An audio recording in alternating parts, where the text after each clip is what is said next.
Well, welcome back, we the people. Let us continue reading the book of Revelation, Els Holy Injiyl. We're on chapter 13, and the heading of this chapter is The Beast Rises from the Sea. This is the beginning of the United Nations. The state of Israel is formed because of it.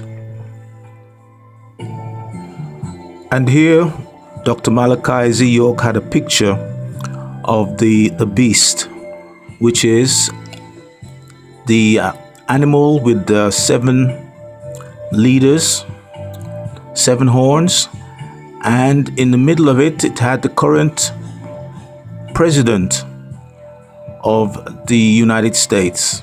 And this book was written in or published in 1996.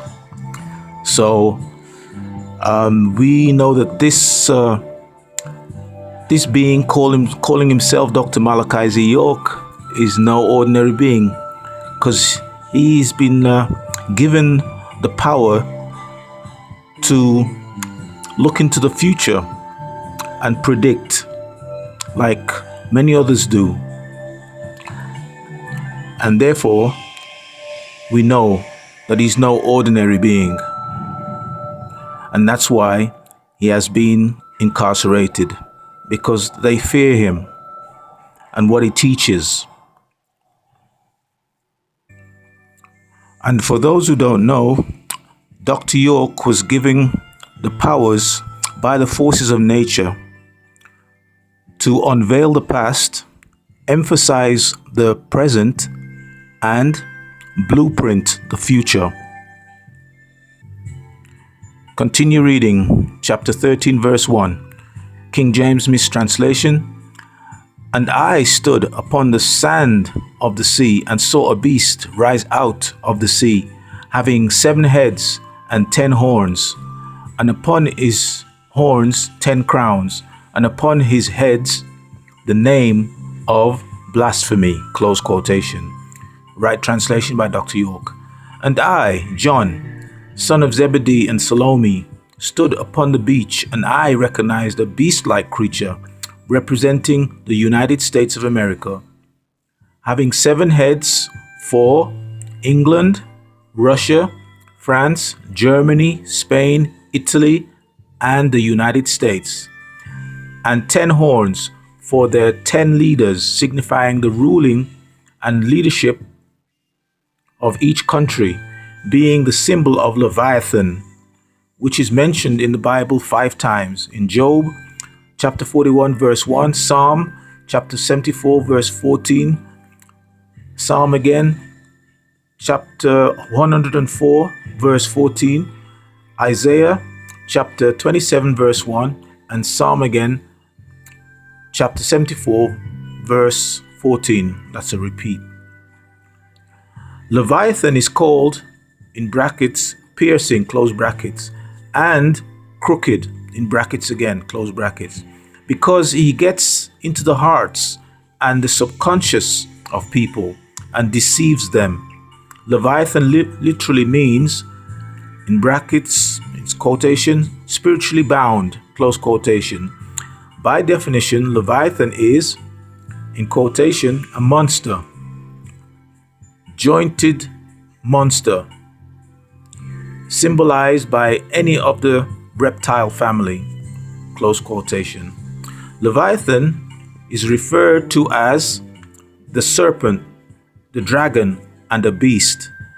This beast was ascending up out of the sea, representing the multitude of people living within the shores of the United States of America, and on its horns 10 crowns.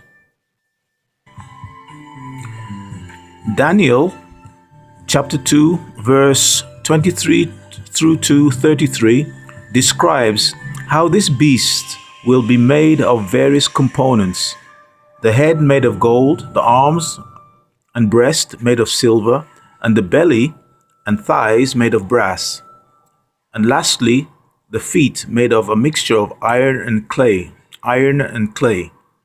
Notice how the metal that each part is made of decreases in value from gold to clay, as the four living creatures represent the four empires of the evil one that have existed on earth. Each part of the beast described also represents an empire.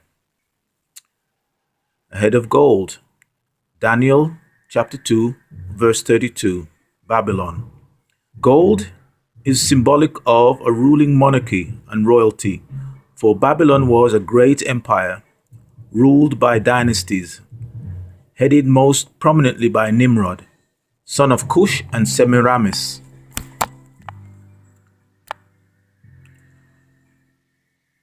Hammurabi and Nebuchadnezzar, son of Nabopolassar, and Babylon is the head of the beast because it carries the intellect of those empires to come.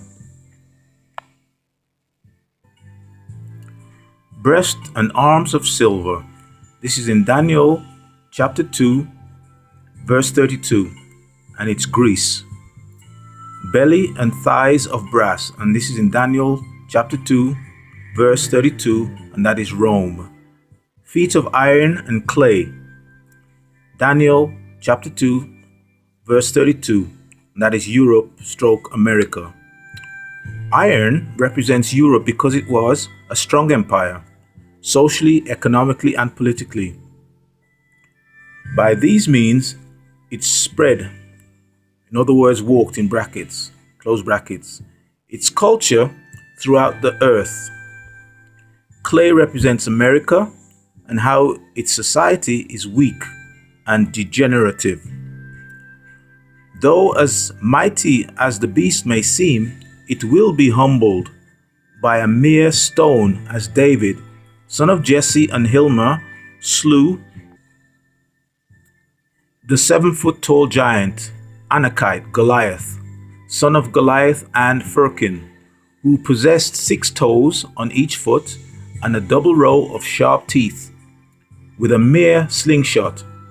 The fact that the stone used to cut down the beast is described as, in quotation, a stone cut without hands, close quotations, and that's in Daniel, in brackets, Daniel chapter 2, verse 34, close brackets, connotates an uncut and unpolished stone or pebble. A polished stone is one that has first been found in the mine like a raw diamond, then taken to a jeweler who finds it illustriousness and buffs it to splendor. Or, as in the case with gold, which is found deep in the earth, it is melted down and shaped into form. The uncut refers to that in the raw, which has its own rough edges chipped off, and the result is a substance such as marble. The Holy Tabernacle Ministries of the world today represents the little stone. We are unpolished and uncut because we are in the belly of the beast, doing the work of El Elo, the Most High. The fact that we have been able to accomplish so much with all the facts and little jewels that are crammed within the scrolls in such a short time is a miracle in itself. The miracle of a little stone being the imminent destruction of a seemingly indestructible beast. But it is the very beast called America, the true Ansars, in quotation, aiders of Allah, close quotations, who are the Holy Tabernacle Ministries, are a product of. Here we are as raw, uncut gems, but we have the luster of a pearl lying in the filth of the oyster. That's right. The filth of the world made us just as dirt of the sea, which gets inside the oyster and causes it to form a pearl. The world kept kneading us with the elements of hatred and racism. Every time the Nubians would try to accomplish something, the Canaanite would crush it. He crushed Dr. Martin Luther King Jr., Dr. Pedro Albizu Campos, Messenger Noble Drew Ali, Messenger Marcus Garvey, the Honorable Elijah Muhammad. Let us continue on the next recording, people. See you on the other side.